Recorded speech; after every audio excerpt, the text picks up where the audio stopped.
Hello and welcome back to the show. As always, I'm your driver Spencer, sitting shotgun is Breck, and this week with a podcast asking the important questions. Like, are Christmas specials really fun? Do Sam and Dean get thrown around all the time by everyone? And are some supernatural titles harder to pronounce than others? This is Be Afraid of the Dark. Malleus Maleficarum fucking him up. I can't say it. I don't know what it is. I don't know why I can't say it. I just can't really say it. You can wait, Breck. You have to say it on the podcast. It's the episode's called Malleus Maleficarum. You'll hear me say it again. We're not even talking about it yet. All right. Jumping straight in to season 3, episode 8, A Very Supernatural Christmas, written by Jeremy Carver, directed by J. Miller Tobin. I believe a first time for at least J. Miller Tobin. I feel like Jeremy Carver. I've heard his name. I feel like I've heard his name before too. You really love this episode. I just have always had a soft spot for this episode. I love Christmas specials. Yeah. I love any holiday special of a TV show ever. It's something we've lost in the streaming era.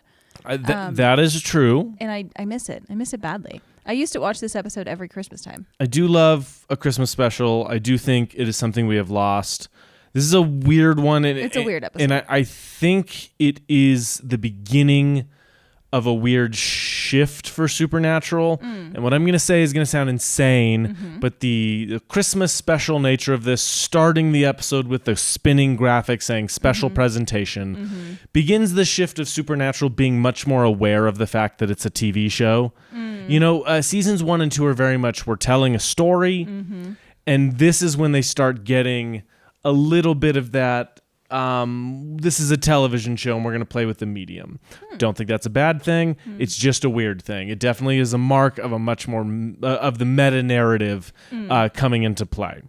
So there you go. Interesting. It's my thoughts. Hadn't even thought about it that way. It's my feelings. I was just giggling because I was like, what is this? And I realized I was like, oh, right. Yeah, it's got a weird tone, got a weird pace, but we're going to go ahead and get into it. So as I said, starts with that special presentation thing. And then starting our episode off in our cold open is just a little boy opening the door for his grandpa.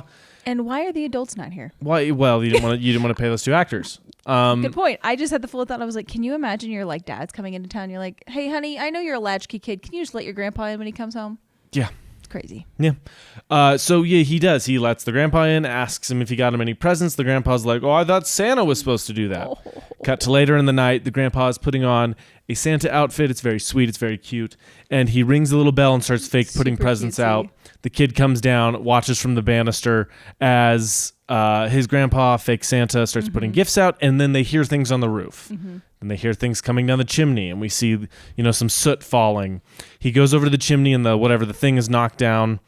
And hands reach down and snatch him up the chimney and force his body up. Crunch, crunch, crunch. A boot falls. A bloody boot falls. Bloody Santa boot. And the kid screams. And it's important to say that this says 1 year earlier. So this is a flashback. Yes. I think that is a fascinating decision because we cut to our title card and we cut straight into a different victim. Yes. And Sam and Dean are there. Like, hold on a minute. Couldn't it have just been that guy? Who's to say? I thought that was very... They have to... They make you understand why they did that later in the episode, but you're like, oh, okay. How did they make you understand? Because later they're like, oh, this couple was living in Seattle last year. Oh, okay. Yeah, it's part of the mystery. Yeah. That makes more sense. I don't pay attention. Anyway, Sam...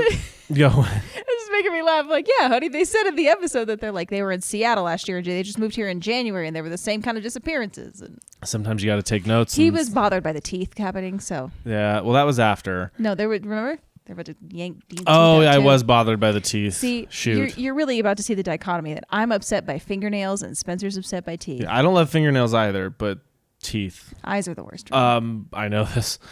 So anyway, they're talking to this lady and she kind of asks, she says, my husband's, they said he might have been kidnapped, so why haven't we got a ransom? They're like, we don't know.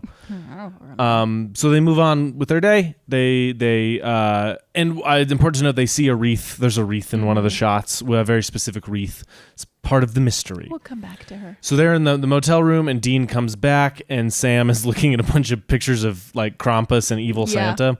Bellschnickel, which Yeah. will only ever make me think of The Office. Yeah, so they start discussing this, and Dean is like, "You're crazy, maybe not so crazy," and Sam gets off just a wonderful line, which that's what the lore says. I wrote down that's what the lore says too, because this is, as we all know, our favorite joke about Sam is, so the lore, check this. The lore says. Yeah. It's so Sam. It's so Sam. Also, I wanted to ask you, did you ever have a family member that would try to pretend to be Santa for you?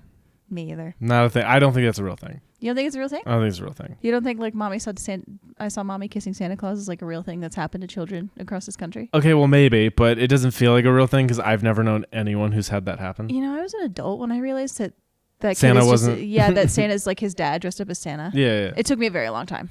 I fully thought that was a song that was just condoning your mom cheating on your dad with Santa Claus. No, it's the dad dressed up as Santa Claus. Well, wouldn't it be more fun if Santa Claus got his rocks off? I mean, sure. Who's to say? I guess.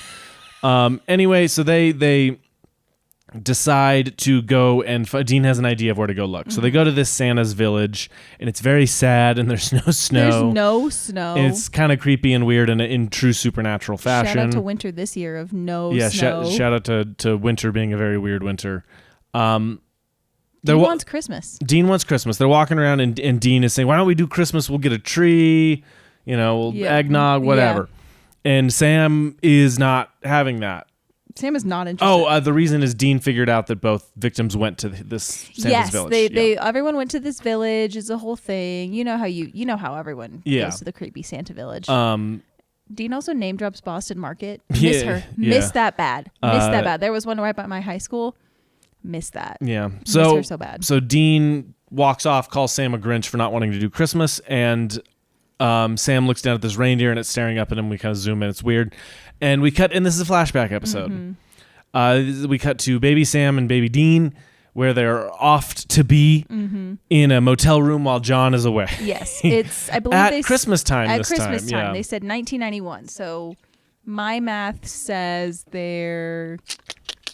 so Sam is 432 and 7. Yes, of course. No, Sam's 9, and so that makes Dean like 13, 14. Yeah. So too young for this shit. Yeah. I'll kill you, John Winchester. And Sam is wrapping a present that we don't see. He said he got it from Uncle Bobby for his dad, and it's very special. Cute.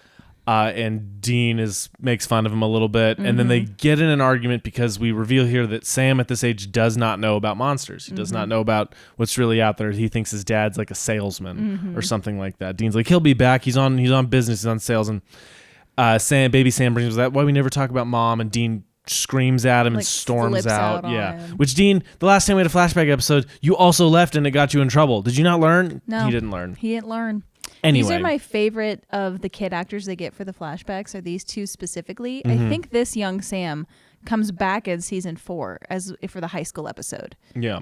I believe. But these two are some of my favorites. I think this Dean was the Dean a couple seasons ago too. A kid Dean. And anyways, once you have enough of them, you're like, oh hey, I like that one. Yeah. So we cut back to present day Sam. Dean walks up. They keep investigating, and they stumble upon a very creepy Santa. He's like chuckling weirdly and he's like stereotype drunk Santa at the village. So weird, creepy drunk Santa. But they bring up the lore says he will walk the whatever this evil version of Santa's will walk with a limp and smell of sweets. And Dean goes, so he's a pimp Santa. I mean, yeah. But anyway, this lady comes up and she says, would you like me to escort your kids up to see Santa? And Dean goes, no, but it's always been my brother's dream here. And she looks at him and he goes, no, he's kidding. We're just here to watch, which is not great. Not great. She's like, ew. The other funny thing is she stares up at Sam and goes, sorry, no kids over 12? Yeah. Looking at like ginormous Jared Padalecki. This is so funny. It's a good bit. Anyway, the Santa takes a break. He walks past them with a limp and he smells of sweets. So they're thinking, that's our guy. Like, all right, I guess we'll do it. The concept of an evil Santa pretending to be an evil Santa. Great, fantastic. Really He's just bad at the undercover part of the job. Yeah, you just got to do it. He lied on the resume. It'd be really funny. Anyway, so they have a long stakeout outside his like trailer, and there's no caffeine and even less sharing of emotions because Dean tries to interrogate why don't you want to have Christmas? Sam, why are you the boy who hates Christmas? Yeah. It's funny, and Sam kind of dismisses it. We don't get too much into it here. Yeah. And what makes him? They spot some movement in the window. They spot him in the window. I love that he's wearing his wife blazer and his boxers and his Santa hat. Like, I love the concept of he's like, I have to stay in character. Yeah. I will let you speak on this because you find it very amusing. This is one of my favorite. This is an underrated scene to me because it does just make me giggle. Also. So he's like staring out the window, like shadily, shuts the blinds, and Dean goes, "Hey, what's up with Saint Nicotine here?" Yeah, hilarious, great line. And he's not a loser. He's not evil, or he is a loser. He's not evil. He's just a loser. He's a bum. Yeah. And they break in, and we see a bong for a little bit. I didn't know you could show a bong. Learning a lot about what you can show on network television. We are, but it's only in like half a shot. Like, it's really not like, but like it's just him watching porn and getting high. And they break in, and the guy's like, whoa, and they start to cover it. And Dean just starts singing Silent Night. Yeah. And I love that the subtitles say, Dean singing Silent Night badly. Yeah, and then hilarious. Sam joins in. And they don't know the words. Like, they keep going round and round the table. Like, and then the Santa's like joining in. Joins in, he slumps back, and then Sam pulls him out, and they rush away. Yeah. We cut to our next kill sequence. Yeah. And a really good one, too. It's a kid. We hear the same sounds we heard before on the roof, and this kid starts coming down. And he's looking around for Santa, and then Santa, you're early. Yeah, the fire guard like knocks down, and soot falls, and then thunk, boots show up or whatever it is exactly. The kid backs away. This like creepy like Santa leather Santa suit covered in blood, which goes so fucking hard. It's so hard. Cool. Christmas horror. We love you. Yeah, like the white on the boots is all covered in blood and matted down. It's really cool. And they shoot it in really cool way. We should do that this Christmas. I'm super into it. Yeah. It's March, but we should do that. What's planned in those couple months? I'm into it. Yeah. Really elaborate evil Christmas costume. I love it. Cool. He kind of walks past the kid, ignoring him, and stomps up the stairs and walks into this room, and we hear a scream and a slap, and then we don't know, everything goes silent, and then we hear dragging. And the lighting here is really cool because it's like this beam of light with all this like fog. So like the beam of light kind of like, anyway, it's cool. It's a good shot. Kind of reminds me of like a very small scale Exorcist, right? I was literally about to say it reminds me of The Exorcist a little bit. Very small scale, very contained version of that very famous shot from The Exorcist. Because they used to care about how this show was lit. I want to say the stunt double in this scene is putting in the work. Oh my God, yes. The evil Santa drags out a sack, like a big leather sack, and there's a guy thrashing around inside of it, which you just have to have a dude in a sack getting dragged down the stairs, thrashing about. It's kind of a fun gag. Yeah, it's kind of a fun day at work. Hey, you're going to be the guy who's getting abducted by evil Santa today, so can you just climb in the red leather sack that's supposed to look like Santa's present sack? Yeah. Thanks, bud. Crafty has sandwiches over there if you just want to. Yeah. Great day at the office. So the Santa like hits it, and it gets knocked. The guy in the sack gets knocked out. The father of this family gets knocked out, and the kid's looking there, and he's terrified. And the Santa stomps over and reaches behind him and grabs a cookie. So funny. Also, what's with these people having the cookies out like for days before Christmas? What's up with that? Oh, I should also note that in the beginning, when Sam comes walking out of the house, he found a tooth in the chimney. Yes. So that's what kind of led him to the Santa thing. Yes. Sorry, I forgot to say that. You were just really scared about talking about teeth. It's okay. Well, I don't mind that tooth. I was just only watching it. I know. Anyway, so this guy gets snitchy snatched. We cut to Sam and Dean talking to the mom, who has a big black eye, explaining that that's what your son saw, and she says that's what he said. And they ask, "Did you see him?" And she's like, "No, it was dark, and he hit me." Yeah.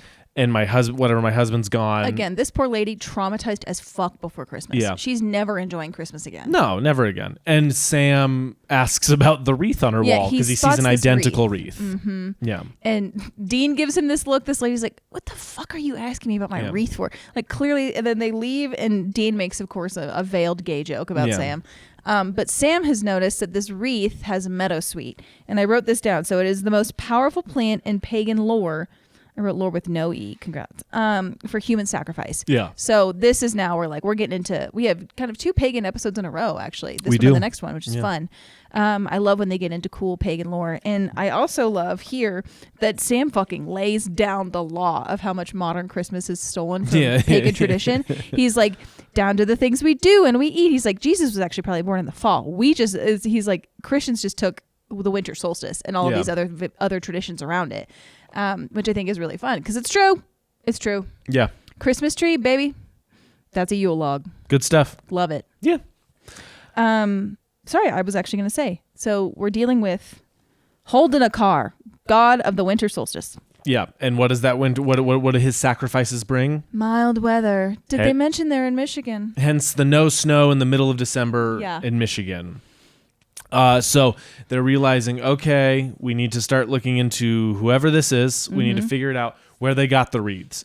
So they start going and looking, and they come into this shop, and there's this old guy, and they ask about the reason. There's more like thinly veiled gay jokes about Sam wanting the wreaths.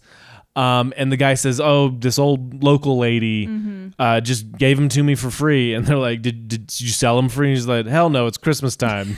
Are you kidding me? No. You know how much people pay for this crap? And Dean's like, that's wonderful. So the Kerrigan, Mrs. Kerrigan gave the wreaths to this man for free. So they go a knockin'. Yes. And I think they specifically say too, the Meadow Suite is basically like a neon sign that says, come eat me, if it's hanging at your house. Yeah. So there's that. Yeah. There is another little scene, kind of where Dean reiterates, he's like, this is my last Christmas, but it would be nice to actually have one, you know, because Sam's like, why are you asking about Christmas so much? We haven't had it, or you haven't talked about it in years. Then we cut to another flashback sequence, and baby Sam stole John's journal, is what we come to find out, because Dean comes in, brings him dinner, which is like Funyuns. It's like vending machine food. It's really sad. And he walks over to his bed and he sits down and knocks all the crap off his own bed. And Sam goes, I know where Dad really is. And he pulls out John's journal from under his mattress, and Dean was like, Dad will be so mad. He's like, I read it. I know what happened to Mom. And I know why there's a gun under your pillow. Yeah, and he sees Kid Dean has a revolver under his pillow.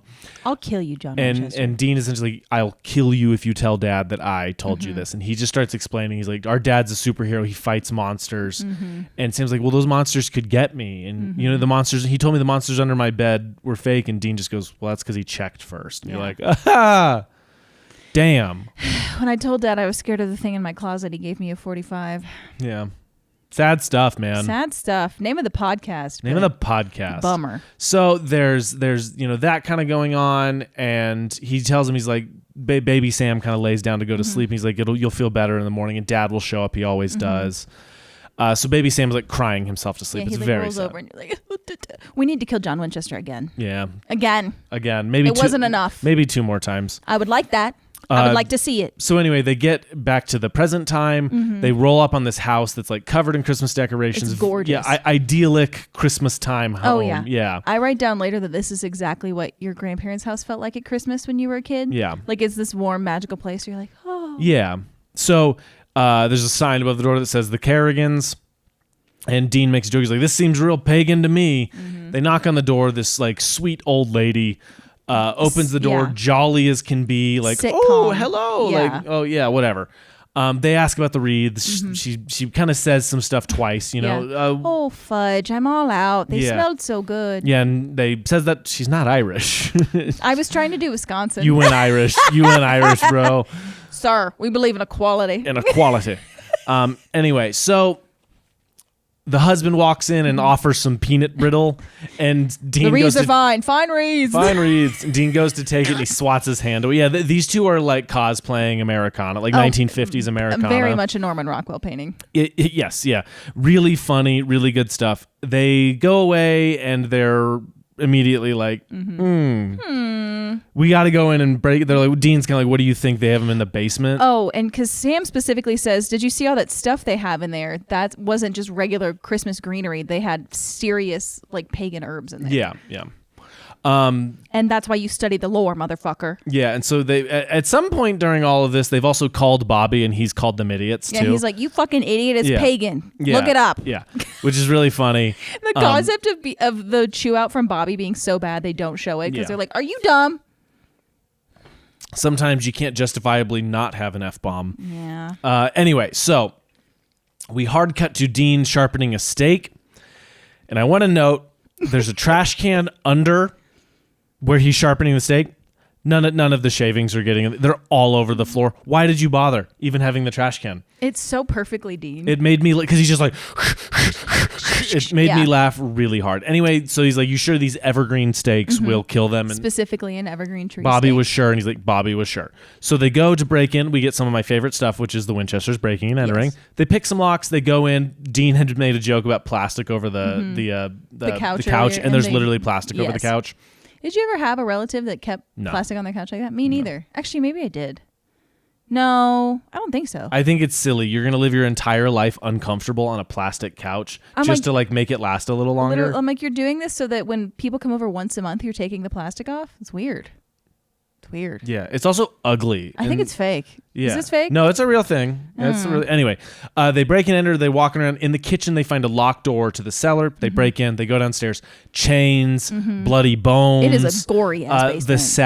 The sacks of the people are hanging, and Sam goes over and touches one of them. Yeah, because he gets choked. Sam touches one and it starts flailing around again, and he turns, and the old lady grabs him by the throat and lifts him off his feet. Awesome. Yeah. I literally wrote old lady strong as hell. He loves it. The back kind of reminded me of that scene in Audition. Yeah. No, I had that same thought. Yeah. If you've seen Audition, if you know, you know. We won't say more. Yeah, I don't want to say more. But yeah. I literally just wrote down creepy basement full of gore. Creepy basement full of gore. And isn't that why we're here? Anyway, so the husband walks over, and Mr. Kerrigan walks over and throws Dean into a wall, knocks him out pretty much immediately. Walks up to Sam. And she's like, and he walks up too, and yeah, go ahead. Yeah. She's like, oh, I wish you boys hadn't come down here. And his flashlight flashes across their faces, and shows and disappears their true form, which is milky eyes and kind of weathered faces. Yeah, and kind of. Honestly, I kind of thought I spotted the male one. I felt like he had a bullet hole. So did I, and I didn't know what that was supposed to be. I don't know, but it was fun. I enjoyed it. I liked it. Dude, I wonder if can gods possess people? Do we know if they just have a form? I think they just have a form and they just change it. Yeah, well, yeah, the pagan the pagan gods all have just a form. Anyway, so that's pretty cool. Love it. They wake up and they are tied back to back, and Sam's like, "Hey, whatever." He's like, "Merry Christmas, Dean." Yeah, Merry Christmas, Dean. They walk in, they're like, "Oh, we thought you two would be sleeping through all the good parts." Yeah. And there's some good banter here. It's a fun scene. They're both sides are very snarky in this. I love these two actors. I don't know what it is about them, but their vibe jovial. is so they're so jovial for two people. Like, well, we've been alive a long time, young man. Like, yeah, and they talk a lot about how they assimilated into culture, how they used to take hundreds of sacrifices a year. Now it's only maybe 3, and he's like, with you two, it's 5. They go, "Oh, how about that? It's not so bad." It's really fun. Yeah. Also, so, again, they're two monsters cosplaying Americana, 1950s Americana. They talk about how they would play bridge and they do all this stuff, and assimilate is the word they use, which is it's cool. It's a cool idea. It's cool, and they do in fact eat people. Yeah. And I think it's really fun. I love the shot of when they both turn and they're side to side, or they're back to back. You better start showing us some respect. And then Sam goes, "Or what? You'll eat me? You'll eat us." It's really so good. funny. I love it. And then as they start doing the ritual bits where they have to cut their arms and gather their blood. With a cool knife. Yeah, with a cool weird curved knife. They put the what is it called again? Meadowsweet wreath around around their necks, and they pull a fingernail from Sam, and I wrote down ugh. Yeah, and when they've cut Dean, Dean calls her a asshole, or he calls her a bitch. Yeah, calls her a bitch, and Dean says it a lot in this episode. Yeah. The next two, episode, they're like, whoa. It's the early 2000s. It was, and he's talking to literal monsters. I feel like the line is a little different. I know, it's Dean. Anyway, he gets a pass. Regardless, she's like, you know, when I feel like swearing, I just say fudge, and then she hurts him again, and he goes, "You fudging touch me again, and I'll fudging kill you." It's so fun. The people long for Dean Winchester to say fuck. The people long for Dean Winchester to say fuck. I can't even say that if it was on HBO, it would be gorier. I just think I would be able to hear Dean swear the way he always swears. Yeah. And we only know how he actually swears because of the Ghostfacers episode. Yeah, because they can censor him. Because they can censor it. Which I looked up, and it is this season. Fuck yeah. Gay love can pierce through the veil of death. That is a very low-rated episode, and I remember liking that episode a lot. Those people can go fuck themselves. Yeah. Anyway, so then they pull one of Sam's nails, and they show it, and it's really violent. And it was gross, and I hated it. Yeah, so then they're about to rip one of Dean's teeth out, and there's a knock on the door, and he goes, You should probably get the door with the like pliers in his mouth. You should get the door. They go off to get the door, and it's a lady giving him a fruitcake, and she's all Christmas spirit hoorah kind of. Play bridge next door. Yeah, and they're like, yo, you betcha. Oh, you betcha, dear. Oh, yeah. Why are you better at it than me? Because I just make silly voices all day long. That's true. Anyway, they turn around, they drop the fruitcake she's given them. He steps on it. They walk into the kitchen, and the Winchesters have, in true classic Winchester fashion, escaped. Yes. They're on the so then the two doors to the kitchen both shut. They start banging on him, and they're holding him. Dean pulls a drawer out to block it, and he goes around to help Sam. They pull this like armoire over and block the door, and they start looking for their stuff's in the cellar, but the only way to the cellar is to the kitchen. So they see the Christmas tree, knock it over. They start ripping branches off. And the Kerrigans come in and they kind of throw Dean to the side, and Dean's getting fucking wailed on. He literally is. And Mrs. Kerrigan does this like face like thing, and it's fun. It's silly, but it's fun. It's fun enough. You little thing. I loved that tree. Yeah. What's with Sam and old ladies this episode? I don't know. Anyway, so now I'll just say that she rushes in. Sam stabs her through the chest. He turns around. He goes, Mage or whatever. Madge. Weird name. Weird pronunciation. Sorry to all the Madges who listen to this podcast. Name. Anyway, then Dean gets the better of him and stabs him through the chest and stabs him again. So they Sam both get the kill. And Dean so gets a kill. I will. The current kill counter is Sam 6, Dean 3. Okay, Sam, you're still up. Good you're work, still everybody. up, buddy. Good work, everybody. So we cut away from this. They've officially. Oh, there's this great shot as they're walking away. They cut down to the branch in his chest. And there's just still an ornament on it, which is silly and fun, and I like it. I also think that no one takes big heaving breaths like Sam when he finishes. He's always like, because he's a giant human being. He's almost like, oh my god, chest. Okay, we cut back to another flashback, and baby Dean is waking up baby Sam, and he's giving him a Christmas. He's like, look, Dad showed up, and he got us. Look, we're getting away with robbery here, you know. And Sam's like, well, why didn't he wake me up? He tried. He tried. You wouldn't wake up. Come up in your presence, and baby Sam opens up a bunch of presents, clearly for a little girl. It's like a Barbie. A sapphire Barbie and a sparkly pom-pom-ended jump rope. And Dean lets on. He's like, I broke into a house down the street, and I didn't know they'd be chicks' presents. Is what he says. Like, goofball. And it's really sad, and you know, their dad didn't show up, and Dean just tried to step up but not take the credit for it. Yeah. And I really like that. So Sam pulls out the gift he was going to give to his dad and gives it to baby Dean, and Dean opens it, and it's the amulet that he always wears. And it's really, and Dean is so clearly so touched by this, and he puts it around his neck. It's really beautiful, very heartfelt scene. Still wears it. And I just like that baby Sam got a Christmas because baby Dean stepped up. And then the next scene is Dean coming home. And Sam has decorated the whole motel for Christmas, and he's made eggnog, and Dean is surprised, and he's like, tell me if you need me to spike it a little more. And So this is like this is a thing. So Jensen makes this really funny little like, oh, damn face. And that's because Jared actually, it was supposed to just be like milk. Like it was supposed to be regular. And then Jared actually did spike it with actual alcohol. Yeah. And so that's Jensen's face because he thought it was going to be regular milk. And he's like, oh, jeebus, that's actual eggnog. And he sits down, and Dean hands him some presents wrapped in newspaper, and he's like, where'd you get these, like the Quick Mart down the road? Yeah. And Sam pulls out some presents and hands them to him. He's like, great minds think alike. They've done the exact same thing.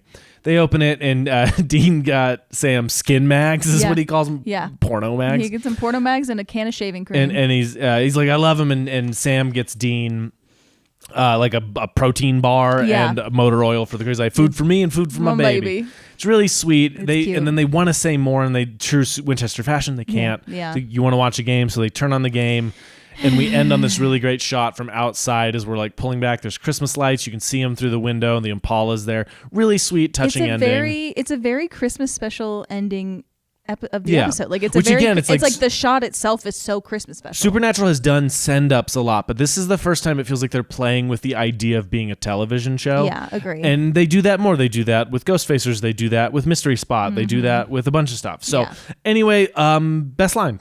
Or do we miss anything? Sorry. No, I don't think so. Right. Just this has been one of my favorite episodes, and every time I rewatch it, I used to post the Merry Christmas Bro gif every year on Christmas. Yeah. Like, Merry Christmas, bro. Just love good. it. Just love it. Best line. Hold on. I want to say it correctly. Yeah. What did he say? What does he say? What's up with Saint Nicotine? Yeah, really good. I wrote one down I want to give an honorable mention to You Fudging Touch Me Again, I'll Fudging Kill You. Really good. The one I did put because it's so supernatural is That's What the Lore Says. That's what the lore says. Which is really good. Okay, best kill. There's a couple good ones in here. Well, I guess there's 3, but anyway. There's a few, but I said the opener because I think the boot falling is so classic. I said the opener, plus the hands coming and just the implied violence with the boot then falling. It's good. There's a lot of stuff. crunching. Yeah. Liked it. Good All stuff. right. You ready to go? Yeah. All right. Season 3, episode 9. Malleus Maleficarum. I can't say it. Written by Ben Edlund, directed by Robert Singer. We got a gooey episode coming. That's how you know it's gooey and full of lore. And yeah, it's a plot episode for sure. Okay, so we open on this couple coming home and they're about to get their horny on. You love coming to see home from it. a party and she's taking her dress off and she's like, I need a few minutes. So he goes off and I don't know, does whatever he does. She's brushing her teeth and then we start hearing incantations and we cut to these really cool close-up shots of like this woman's lips and this toothbrush with blood dripping on it, candles lighting, true witchy stuff. Yeah, it's we cool. love to see witch shit. And then the woman starts pulling her teeth out in the bathroom then she starts spitting them out and I hate teeth stuff. If you're only listening to this, you can't see the haunted look in Spencer's eye.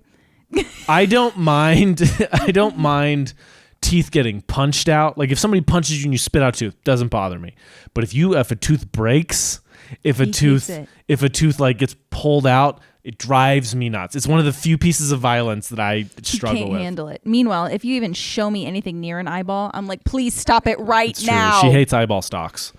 Just don't mention this. Anyway, so the husband comes back and he's kicking at the door and we see the lock slowly turn and it creaks open and she's on the floor dead with blood coming out of her mouth. And you know how you die. One of the teeth like rolls almost down the drain. Really gross stuff. So it's always the witch episodes. It's always. I remember this from every other time I've ever watched Supernatural. I'm kind of shocked it took us this long to get a witch episode. But they're always the grossest fucking ones. Yeah. Always. I distinctly remember later there's a season, I think I want to say season 8, somewhere around there, where they have like beating hearts inside of cupcakes. Awesome. Gross as fuck. It's cool as hell. Love it. Gross as fuck though. Okay, so we cut to just the same as the last one. They're talking. Dean's talking to a woman. They're pretending to be CDC this time. No, they're talking to the husband. Yeah. They're talking to the husband, and he's explaining what happened, exactly what happened. And Sam is looking around in the bathroom, and he opens up the sink, and he looks under it, and he sees a little leather bag, a hex bag, our first hex bag. As they're leaving, Dean's like, that guy, and the guy is shifty on a question, like, would anyone want to hurt your wife? And he's like, no, everybody loved Janet. Everybody loved her. As he's leaving, Sam tosses him the hex bag and Dean's immediately like, oh, gross. Yeah, it's so Which is funny. So they open it. It's filled with like rabbit's bones and bird bones and like a piece of cloth owned by Janet, the first victim. And Dean hates witches. And Sam points out, he's like, this is old witch stuff. This is not like new age. He says old world black magic specifically. Yeah, and Dean just goes, it's creepy. It's downright unsanitary. It's so Dean funny. Hates witches. He's kind of a secret germaphobe, if you think about it. Like that comes up a couple times. And he also mirrored again my thoughts of, I'm like, oh, fuck, god damn it. It's got to be gross this episode. Yeah. So really gross, and he hates witches, and now they have to figure out what happened. I did not write down the full line, but he says specifically, he calls one craggy old Blair bitch in the woods. He's a poet. He's really a poet. He's a poet. So they drive off to go search for more clues or whatever. We cut to we cut to a woman gardening, Elizabeth. This is Elizabeth. She's gardening, and her neighbor gets out of the car and she goes, Amanda. And she stops, bag full of groceries in her hand. She's like, sorry, my mind's a million places. She's like, you didn't come to book club. And she's like, I know. And she walks inside. And when she walks inside, she opens up her oven and pulls out like a rotted turkey filled with bugs and worms and maggots and stuff. So this is clearly our witch. She sits it down and there's a really beautiful close-up of all the maggots. Yeah. So we this is my thing that I hate. Yeah, we fade from that to the moon and we pan down and it's the husband from the beginning, Arthur, I think is his name. Yeah. Paul. Paul Arthur or something. Arthur Dutton. And I kept remembering because I was like, Yellowstone? Yeah. Anyway, so he's eating the hamburger in the car, looking sad because his wife is dead. Yeah, when you're freshly widowed and you eat a burger alone in your car. That's what I plan to do when you're freshly murdered. Like, so. Same back at you, honey. Yeah, good. I'm glad we're on the same page. So he's doing that, and she starts casting her spell, and she like, you made your meal, now you're gonna choke on it, and she stabs it, the thing with a knife, and she puts one of his watches on it, pours blood on it, the whole thing, stabs it, and he takes a bite of the burger, sits the burger down for a second. The car like shuts off. The burger has maggots inside of it, and he picks it up and takes a bite. He's like, "What's going on?" He looks in, sees maggots, and he spits it out, and he's freaking out. Radio comes back on. I put a spell on you. Yeah, I put a spell, but before that, it's Thorn. It's heavy rose. Yeah, it's Thorn. That's playing, and then it changes to I put a spell on you, and he's like choking and dying, and he opens up the car, and Sam and Dean like burst over this giant curb, and we're not sure why they're there yet, but they rush in. And he's choking. He's like, Sam, find it. And Sam gets in the car, finds the hex bag, burns it, and he stops choking. And Amanda's thing lights on fire. Her spell lights on fire. Her spell like bursts into Very flames. Cool. So you can stop one of these attacks if you get the hex bag. Yes. So they were following this guy around because they're like, who would have a reason to hurt you? Yeah, they're like, you're being weird and shifty. So it's like, yeah, she just tried to kill you. So tell us what's going on. And he explains he was having an affair with someone, Amanda, and he broke it off because she was blackmailing him, and he broke it off a week. Yeah, he's like, she's being really crazy and weird. So she killed him and tried to kill him and killed his wife. We cut back to Amanda, and she's flipping through this like cookbook looking scrapbook, but it's filled with like scrapbook grimoire. Yeah, it's filled with all these incantations and spells. And then all of a sudden there's some whooshing around her, and her 3 slits on both wrists magically appear, and she falls down on the table and she dies. Yeah. In this very cheesy under the glass table, which is cool, but it like zooms out to show her wrist. It's very silly. That feels like they punched in a little bit because they were like, you can't show this for that long. And then they're like, we're still going to show it a little. So they like zoomed out. And you have to respect that. You do have to respect it a little bit. Okay, so then we get the Sam and Dean now know who they have to go investigate. So they unlock and break and enter once again 2 episodes in a row. I'm living my best life. Sam and Dean break and enter. Do you need me to get you a little cat burglar outfit? I would love to learn to pick locks, not for nefarious purposes. I just think it would be really relaxing. Okay, I'll start locking the door in our bedroom. I can get you a ski mask, and you can just go. Honey, I can pick that lock in 30 seconds. I can pick a door lock. I want to pick a padlock. Okay. We'll start practicing. Yeah, thank you. I'll get a lock pick set. Anyway, they break and enter. They go in and they find her remains and her spell work and all this stuff. And they're like, well, what? In the scrapbook grimoire. Yeah, so they're questioning, like, did she kill herself? What did she do? And Dean turns and there's a rabbit hanging from the ceiling and he jumps. He's like, motherfucker. Yeah. And he has this funny line. He goes, why does a rabbit always get screwed in the deal? Poor little guy. He's like well, sad I didn't about know it. I didn't know we cared about them that much. Sam finds the hex bag. Sam finds a hex bag under the table, and he goes, we're dealing with a coven. So they've turned on her and they're dealing with a coven. Dean goes witch on witch violence. Yeah, Dean hates witches, bro.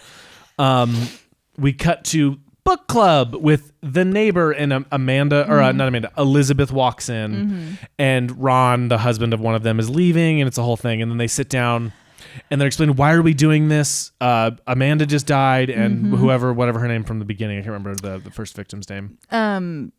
Janet died. They're like, look, we're not stopping. Look at all the great things that have happened for us. And, you've won all these raffles and you've made all this money, and I have won all my pottery business has taken off. So they sit down, they lay out their cloth and candle, and they start, and the big leather grimoire, and they start chanting and casting another spell. So it's cunt as fuck. I'm sorry, guys. It's so fun. It's a great aesthetic. It's so fun for them to all be like suburban wine moms that are all like, and we're also practicing dark magic. Yeah, great aesthetic. That's cool. Elizabeth is clearly our like chill witch who's not super down. She's like, I'm really scared that people are like dead. Yeah, is anyone worried about that? The next day, Elizabeth is gardening once again, and Sam and Dean walk up. They start asking her some questions. She gets a little what? Their aliases, they're detectives Bachman and Turner, which is the Bachman-Turner Overdrive Band. Yeah, yeah. That's just a funny. You know, I love the aliases. They start asking about her neighbor Amanda, who had all this occult stuff in her home, and she's like, "Oh," and then the two other witches roll up and interrupt this. And Elizabeth goes, "But she was an Episcopalian." Yeah. It's funny. So anyway, the other witches roll up and they're really snarky and mean and get the better of them. So as they're leaving, they're like, okay, so that's our coven. Yeah. They clearly clock Sam and Dean, and Sam and Dean kind of clearly clock them back. Yeah, and so essentially they kind of bring up like, well, we got to stop them. Dean's like, yeah, or Sam's like, yeah, we do. We got to end them. He's like, end them. They're human. He's like, they're witches. They're monsters. They've killed people. And Dean just goes, burn, witch, burn. And again, this scene is setting up more of the like, I'm worried you're becoming more violent stuff, which is like, what are you supposed to do when you come up? You have clearly fought a witch before. Yeah. So you have to know, like, anyway. Sam also points out that Elizabeth's garden is doing really well for this time of year, and then later points out to Dean that she has belladonna, wolfsbane, and mandrake in there. So she's clearly growing some important herbs. They agree to kill the witches. Paul is driving down the road tonight, and all of a sudden it stops, and you're like, oh no. The witches, and it rolls to a stop, and there's a woman standing in the road, and Ruby. Hey, diva. Sam gets out, he's like, hey, Ruby, and what's going on? And Dean comes out with the Colt, and he goes, Ruby, glad we finally meet, and he cocks it and levels it on her. Big argument, lots of name calling. And she essentially, she's like, witches are whores, is what she tells them. So she said that she's like, witches serve demons, and this demon does not like Sam. Yeah, so they're saying they're working for somebody, and she's telling them to get out of town as fast as they possibly can. Which is cool, and then Dean's gonna shoot her, and Sam stops him. She vanishes. They get back to the motel. They have an argument about this of like, she's trying to help us, and Sam's essentially, we have to start playing this multiple levels ahead. We can't start just killing every demon. It's a war. Which is great for Sam to say, who impulsively shot a demon earlier this season. True, correct. But it really is just Dean is mad that Sam is agreeing with him, and then he tells him Sam is mad that Dean is mad. Yeah, and he's like, you're gonna be gone, Dean. If I'm gonna fight this war, I have to change. He's like, into what? He's like, you. Yeah. I have to be more willing to be like you. Into you. And again, it's kind of a dark version of wanting to be your older brother and looking up to them. It's sad stuff. It's good. This whole time, Jensen is very subtly adding this like hurt stomach, kind of keeling over, and all of a sudden he starts spitting up blood. This is a part of the episode I don't love. I wish they had the witches like closer or something. Like the motel was right down the road, but it's not. It's far away. It is. So Sam grabs the Colt because he can't find. He's like literally tearing up the mattress and he cannot find the hex bag. And he grabs the Colt and Dean's like, "Where are you going?" He's like, "I gotta stop him." So he leaves. Gets his way to book club. Sorry, I was like, what did you just say? Gets his way to book club. Gets his way to book club, but he's like driving down the road. It's so far away. Dean would never make this, which is why they add in. I mean, I think they should have cut to this sooner, but Sam gets there and he kicks the door open and he's leveling the gun on him. He's like, stop the spell, get away from the altar. And they back away. And clearly they don't really know what's going on. They're like, we don't even know your brother, whatever. Ruby busts into the motel room and grabs Dean and slams him on the bed and pours black goo down his throat. Like some weird black liquid. Yeah, it's weird. And it fixes him. Yeah, he's good job. And he's like, well, and he like makes some quip and she's like, it's called witchcraft, short bus. Yeah, and and as she's walking away, he's like, you're the short bus. Short bus. So they don't know what's going on. The witches were back with Sam and he's like, I don't think you know, Elizabeth, and I don't think you know. But he's like, why didn't you get anything out of this? Why didn't you ask for anything out of this deal? He's like, they both have public stuff about them winning. You have nothing. What's up with you? So maybe you already got what you want, which is their souls. And then she's like, no, I don't. And then she drops the act and her eyes turn black and she starts kind of taunting Sam and taunting them. And Sam pulls the trigger on the Colt. The bullet slow-mo flies and she just holds her hand up. It stops and drops. So cool. Not good. Witchcraft demon is awesome. Not good, guys. It's awesome. The leader of the witches who we thought turns and is like, you can't talk to me, like you can't do this. And the demon just goes, her head 360 spins and looks back at Elizabeth and she collapses. Yep. She flings Sam into the wall. Sam gets flung and Sam's pinned. She starts monologuing about how Sam's like, I know I'm supposed to be this leader of this army. And she goes, oh, no. There's a new leader in the West. And he does not like you. She's a true leader. The demons are starting to rally behind someone. So it's exciting. I would like to know who that is. And frankly, gun to my head, couldn't remember. And she also says, she's like, this demon. And she says it kind of, is it really a demon? Because I think I remember what's going on. And I think if you had thought about it a little bit, you'd catch it. I'll get there. Anyway, she makes a joke about getting voted off the island, and I want to know if they got Survivor in hell. Yeah. Do they like Jeff Probst? I think the demons love Jeff Probst. They probably have to. So anyway, they roll in. Dean rolls in and he gets shotgun in hand and he gets flung against the wall. Also flung. Yeah, nothing they can do. They're going to die. And Ruby walks in and she's like, "Wait, I just want to talk. And it becomes very clear that Ruby knew this demon. Ruby, and it's revealed throughout this as they begin to fight, but Ruby's trying to play like, I want to serve you again. Yes. I've missed it. And Dean looks at Sam and goes, Mal's like, I told you so. So funny. And then she's like, I've missed it so much. And then it cuts to Dean, and Dean goes, I kind of genuinely, because Dean and I clearly both were like, are they about to kiss? I know. Right that's what they're going for. There's some weird lesbian tension. What's up with that? Yeah, so we find out, guys. Ruby used to be this witch who served this demon, and Ruby starts fighting and tries to stab her with a knife. She catches it by the blade. Fight goes on. Ruby does okay, but loses. Ruby's kind of getting her ass beat. Yeah, and then she gets thrown into the TV. I was like, damn! Thrown into the TV, hit with a fire poker. There's nothing she can do, but Elizabeth has started at the altar and poured out these like safety pins all over the thing, and she's quietly doing incantations, and the demon starts spitting up blood and spits out these like handful of these, and she turns to Elizabeth and like makes her heart stop. Yeah. But crazy. She's not fast enough, and Dean gets up and stabs her like 8 times in the chest. Crazy. So Dean gets the kill. It is now Sam 6 and Dean 4. Dean might be making a play, might be coming back. Sam, honey, I'm gonna need you to. Yeah, Sam, we need you to win one. I need you to win one, buddy. Anyway, so I should also add, before this, the demon was going to do this, what I think is really cool, a demon on demon exorcism. Kind of cool. Like, it's a different incantation, but the smoke slowly starts coming out of Ruby's mouth. The effect is really cool, too. It is really cool. It really does show you, they never stop driving it home how much demons are like, do not put me back there. I do not want to be there. They don't like it. They hate Hell's hell, baby. Hell's hell. So yeah, that happens, and they get up, and Ruby's like, "You two get out of here. I'll deal with this mess." They pick up the cult, and she looks at them, and her eyes go blank. She says, "Go." They leave, and we cut to Dean's walking back from the vending machine or whatever at the motel. All the lights start flickering. He's looking around, sees nothing, and he looks over, and Ruby's there. And he walks over, and they just start talking, and essentially the conversation boils down to two things. She's saying, "There's no way to save you, and I need you to help me get Sam ready to fight this war." And she kind of drops this ultimate bomb of most demons were humans. And that's the other revelation. Yeah. She's like, I've never met one that wasn't a human before. And she's like, Dean, that's what hell is. Yeah. Is it peeled? And Dean's trying to make jokes like, I saw Hellraiser, and she's like, that actually got it shockingly right. But she's like, there's an actual flame there. Yeah. And anyway, so Dean is now staring down the idea that he's going to be turned into a demon eventually. Yeah. She's like, it may take centuries, but it's going to happen to you. Because she says that because the demon had revealed that she was a witch. That she reveals that Ruby was a witch in like during the plague. So like the 1300s, I believe. Long time. So Ruby is very old, and Dean is like, why are you different? She goes, I don't know. I wish I wasn't, but I just am.